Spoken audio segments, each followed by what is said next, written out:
আজকে ভারতীয় টিমের সাথে এমন কি ঘটলো যে ভারতীয় টিম শ্রীলঙ্কান টিমের কাছে হেরে গেল এবং শ্রীলঙ্কান টিম এত সুন্দর কিভাবে খেললো, কারণটা কি? যেখানে শ্রীলঙ্কান টিম সেইভাবে ভালোভাবে খেলতে পারছিল না, তবে আজকে ভারতীয় টিমের এগেইনস্টে একটা দুর্দান্ত ইনিংস খেললো এবং দেখতে গেলে ভারতীয় টিমরা আজকে সবাই কুপকাত হয়ে গেল। বলতে গেলে এখানে শেফালি ভার্মা যে এর আগের ম্যাচটাতে দুর্দান্ত একটা ভালো ম্যাচ খেলেছিল, আজকে কিন্তু সেরকম খেলতে পারেনি। আজকে স্মৃতি মান্দানা ছাড়া ভারতীয় প্লেয়ারদের মধ্যে কেউ সেরকম ভালো খেলতে পারেনি এবং বলতে গেলে প্রথমে ব্যাট করতে এসে 165 রানের টার্গেট, খুব একটা টার্গেট খারাপ না, ঠিকই টার্গেট ঠিকই ছিল, একদম জেতার টার্গেট ছিল। তবে আজকে যে ম্যাচটা হারলো তার মূল কারণ আমি মনে করি আজকে মিস ফিল্ডিং কিন্তু অনেকটা দেখতে পাওয়া গেছে ভারতীয় টিমের এগেইনস্টে। মানে ভারতীয় টিম যেমনটা ফিল্ডিং করেছে, যেমনটা ক্যাচ মিস করেছে, যতগুলো ক্যাচ আসছিল বেশিরভাগ ক্যাচ কিন্তু মিস করেছে এবং মিস ফিল্ডিং এর কারণে আজকে ভারতীয় টিম শ্রীলঙ্কান টিমের কাছে হারতে বাধ্য হয়েছে। এবং আমি বলতে চাই যে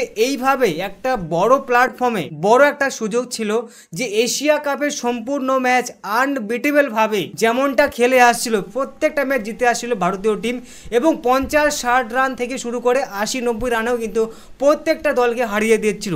সেই দল আজকে শ্রীলঙ্কা টিমের কাছে হারতে বাধ্য হলো, আর তার মূল কারণটা হচ্ছে মিস ফিল্ডিং। এবং আশা করব যে আজকের পরে ভারতীয় টিম এই মিস ফিল্ডিং এর ব্যাপারে একটা সুধার আনবে এবং ভারতীয় টিম আরো একটা ভালো সুযোগ পাবে এবং ভালো ফর্মে আরো একটা ভালো খেলবে, এমনটা আশা রাখবো ভারতীয় টিমের কাছে। তবে শ্রীলঙ্কার প্লেয়ারদের অভিনন্দন জানাচ্ছি যে এবারে চ্যাম্পিয়ন হওয়ার জন্য এশিয়া কাপ।